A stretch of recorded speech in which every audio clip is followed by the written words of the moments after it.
Selamat datang di Pod Nusa, Podcast Indonesia. Kali ini perkenalkan nama saya Sriono. Kali ini kita akan membahas sebuah tema yang relevan bagi banyak dari kita semua, eh, terutama bagi yang sedang bekerja atau menata karirnya. Tentunya bersama kakak-kakak yang berada di sini, narasumber dua kakak-kakak ini ada Kak Eni Lestari dan juga Kak Aryani. Halo, sapa-sapa dulu pendengar semuanya. Selamat siang. Selamat siang. Tentunya selama beberapa menit ke depan kita akan membahas tema-tema berikut. Mungkin bisa dimulai dengan Kak Eni, ya kan? Beri jelaskan dulu nih sebenarnya uh, bagi teman-teman yang ada di luar sana yang sedang bekerja dan teman-teman itu pengen nih naik jabatan atau karirnya naik dan lain sebagainya itu di sini di Politeknik Indonesia bisa nggak sih, Bu? Oke, baik. Terima kasih Mas Tri sebelumnya. Kenalan dulu ya gitu. Jadi kita dari tim Humas dan Publikasi Politeknik Indonesia Surakarta. Kali ini kita nyapa teman-teman dan temanya tadi yang disampaikan Mas Tri tentang kelas karyawan gitu ya Mas Tri ya. Ya, betul agak sekali. Santai aja ya biar boleh. Jadi kelas karyawan, kenapa sih kelas karyawan? Mungkin orang dengernya kelas karyawan itu untuk teman-teman yang udah kerja itu pasti ya namanya juga kelas karyawan. Tapi apakah harus linier atau seperti apa? Jadi kalau untuk kelas karyawan di Politeknik Indonesia Surakarta, kali ini kita buka untuk 4 program studi, Mas Ri.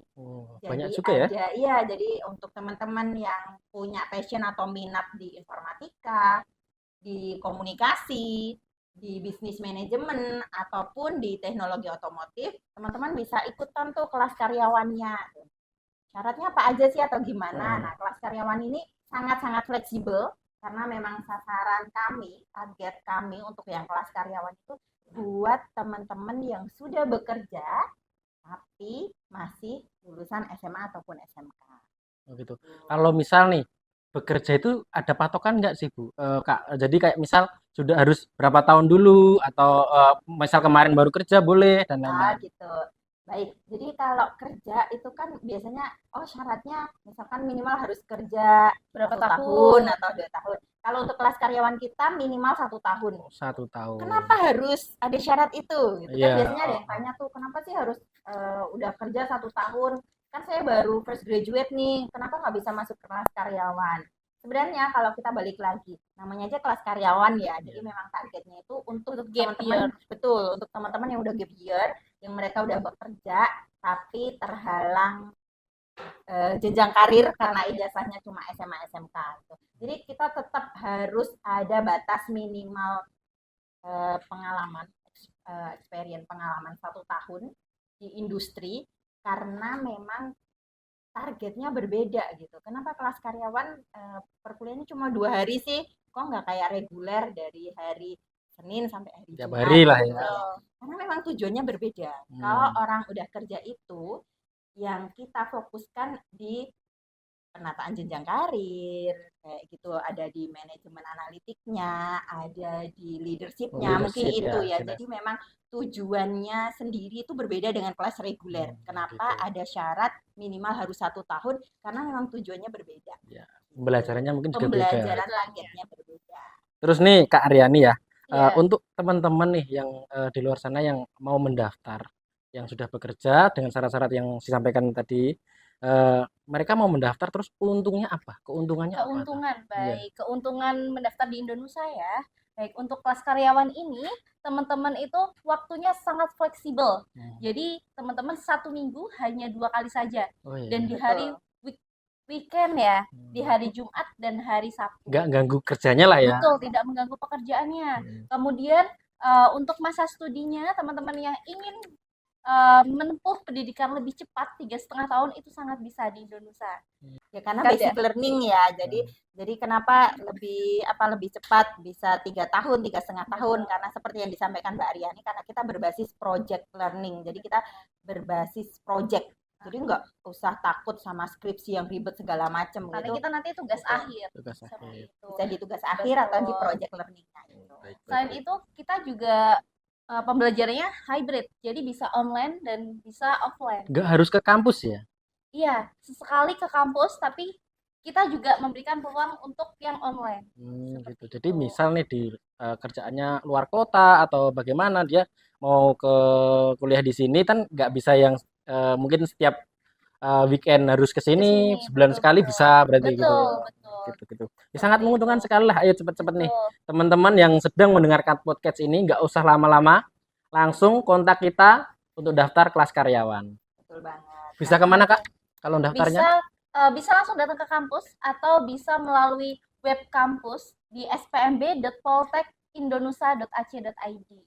Seperti itu. Jadi nanti untuk alurnya Yes. teman-teman nanti bisa mengunjungi kampus ataupun web kampus, kemudian mengisikan formulir pendaftaran, kemudian melakukan pembayaran, dan selanjutnya teman-teman nanti bisa mengikuti wawancara seperti yang sudah dijadwalkan. Oh, nah Seperti ini nih. itu. Ini yang paling penting dan yang Iya. utama. Nah, Kak ini bisa dibantu jawab dah. Biayanya nih berapa? Ya, biasanya itu ya yang Iya yang ditanyain ya. Ini kalau mau kuliah mesti budget nih, mesti duit nih karena gajiannya berapa nanti dipotong untuk bayar SPP. Benar banget. Jadi untuk kelas karyawan Politeknik Indonesia Surakarta itu sangat-sangat terjangkau karena kita biayanya paket, Mas Ri.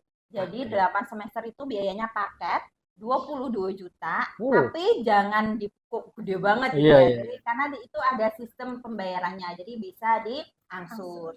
Jadi seperti yang disampaikan Mbak Aryani, jadi teknisnya nanti teman-teman bisa pendaftaran, bisa offline ke kampus ataupun online. Lebih mudah banget ya. Jadi langsung online, biayanya bisa ditransfer, biaya pendaftaran 250, buktinya dikonfirm ke kita, terus nanti nunggu jadwal tes. Setelah selesai tes, dinyatakan diterima, untuk daftar ulang itu cukup hanya dengan 1.500.000 aja teman-teman udah bisa kuliah. Iya, Jadi iya, hanya 1,5 juta Betul. sudah bisa kuliah kelas 1.500.000 nomor Betul. induk mahasiswa udah langsung keluar ya Mbak keluar. ya. Iya betul. Terus habis itu apa lagi tuh bayarnya setelah 1,5? Kemudian teman-teman akan dikenai biaya UKT ya. Biasanya kalau kuliah kan UKT ya. Kalau zaman dulu mungkin SMA itu Pak Iya. SPP, SPP ya. ya. Kalau di kita UKT-nya 2.500.000-an. Jadi sangat-sangat terjangkau. Itu per semester. Ya, benar Betul, sekali. per semester. Udah 8. include semua. Betul. Udah include uang gedung, udah include atribut, udah Sudah. SPP 8 semester, Sudah praktek sudah praktek industri, praktikum, itu udah include Sudah semua. include semua. Kira-kira itu kalau per bulannya jadi berapa ya kira-kira Kalau ya? 2,5 bagi 6 berapa sih?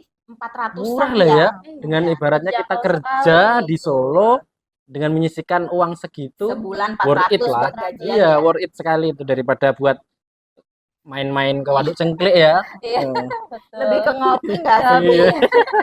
Biasanya budget ngopi lebih gede ya, sebulan Iya. bisa. Sekali nongkrong 100.000. Itu tadi. Ya, itu tadi ya. Jelas sekali teman-teman di sana nih yang bingung ternyata pengen kuliah kerja, pengen kuliah terus kerjanya kok gini-gini aja, pengen kerja yang lebih baik dan lain sebagainya. Ayo kuliah karyawan di Indonesia. Bener banget. Karena memang pengembangan karir penting ya, Penting. pengembangan diri juga penting. Mau sepinter apapun, kalau ijazah kita masih di grade SMA ataupun SMK, agak susah sih menurut saya ya untuk dapat kesempatan yang betul, tuh dapat kesempatan karir yang lebih bagus lagi. Pengalaman tetap penting lah ya. Cuma kan pengalaman juga bisa. Dan yang pasti biaya deh tadi menurut saya wow banget deh biayanya. Jadi Sangat terjangkau. Betul, 1.500.000 udah bisa langsung studi kuliah. Habis itu KT-nya cuma 2,5-an ya. Itu per semester bukan per bulan loh ya. Per bulannya 400, sekitar 400-an kalau di bulan. Kira-kira nih teman-teman di sana, pokoknya nggak usah lama-lama. Apa sih dari Kak Eni sama Kak Aryani kalau mau menambahkan yang pokoknya kok apa yang buat teman-teman harus segera ke sini? Kira-kira untuk Harus tahun ke ini Indonesia gitu ya. kenapa sih harus ke Indonesia? Apa bedanya dengan kampus-kampus lain? Mungkin unggulan-unggulan kita nih apa aja nih? Oke, baik. Mungkin kalau di Indonesia, teman-teman itu sangat terjangkau untuk segi biaya, kemudian fleksibelnya, karena kuliah itu tadi, biasanya kelas kuliah jenjang S1 itu kan dari Senin sampai Kamis. Sedangkan kelas karyawan ini bisa hanya di hari Jumat dan Sabtu saja. Seperti itu. Fleksibel, bisa online dan online juga. Bisa petang juga. Bisa untuk kelas regulernya. Kelas regulernya. Seperti itu. Mungkin saya nambahin ya Mas ya. Kenapa sih harus di Indonesia? Benar banget. Kenapa harus di Indonesia? Di Indonesia karena memang kita perguruan tinggi vokasi. Selain itu, dosen-dosen kita itu nggak cuma dosen akademisi ya, jadi kita banyak juga menggunakan dosen praktisi, pasti karena kita di vokasi yang tentunya pembelajaran praktikum lebih banyak daripada teori ya, selain biaya sangat terjangkau. Menurut saya dengan akreditasi yang sudah dicapai oleh Politeknik Indonesia worth it banget sih gitu buat teman-teman yang udah kerja dan pengen tetap pengembangan diri, ikutan aja deh mumpung programnya jalan ya ini Iya, ya. iya. Reputasinya Politeknik Indonesia ini udah ibaratnya diakui lah ya. Ibaratnya kalau di Solo, Politeknik Indonesia sudah dikenal di mana-mana tentu. Betul. Apalagi di dunia kerja, banyak yang lulusan-lulusan dari Indonesia sudah kerja di mana-mana ya toh. Iya, betul betul. Terus menambahkan lagi nih, teman-teman nih sok kadang bingung nih, sudah niat daftar, masih mikir-mikir mau ke sana mau ke sini, biar gampang dan mudah bisa diulangi lagi nih, mau daftar lewat mana? Oke, baik. Untuk pendaftaran, teman-teman bisa langsung saja datang ke kampus 1 Politeknik Indonesia Surakarta, nanti cari aja di Maps, pasti sudah ada. Atau teman-teman bisa akses online melalui web kampus kami, spmb.poltekindonesia.ac.id. Seperti itu. Kemudian nanti mengisikan formulir, kemudian teman-teman membayarkan biaya pendaftaran selai 250.000, kemudian menunggu undangan wawancara, kemudian langsung dinyatakan lolos. Seperti itu. Mudah sekali, tentu sangat mudah sekali. Jadi nggak usah lama-lama, eh, segera daftar di Politeknik Indonesia. Mari bergabung bersama kami di Politeknik Indonesia. Cukup sekian mungkin podcast kali ini. Ada yang tambahkan Mungkin lagi? saya pengen nambahin sedikit ya. Tadi di awal belum kenalan sih gitu. Jadi Eh, mungkin yang awal nggak tahu oh Politeknik Indonesia. Oh iya kita tuh ada 2 kampus loh oh Politeknik iya, itu. Jadi kita punya 8 program studi dan punya 2 kampus. Jadi teman-teman kalau mau kuliah yang kelas karyawan nanti di kampus mana gitu kan pasti bingung ya. Jadi untuk teman-teman kelas karyawan program studi komunikasi, informatika, teknologi otomotif maupun bisnis manajemen nanti kuliahnya di kampus 1 karena kampus Kampus 1 1. itu program studi non kesehatan. Non kesehatan. Dan yang kesehatan kayak karena kita juga punya yang kesehatan dan itu hits banget menurut saya yang di Solo ya. Untuk D3 farmasi itu mahasiswanya terbanyak. Nanti teman-teman bisa cek bener nggak sih gitu. Silakan dicek.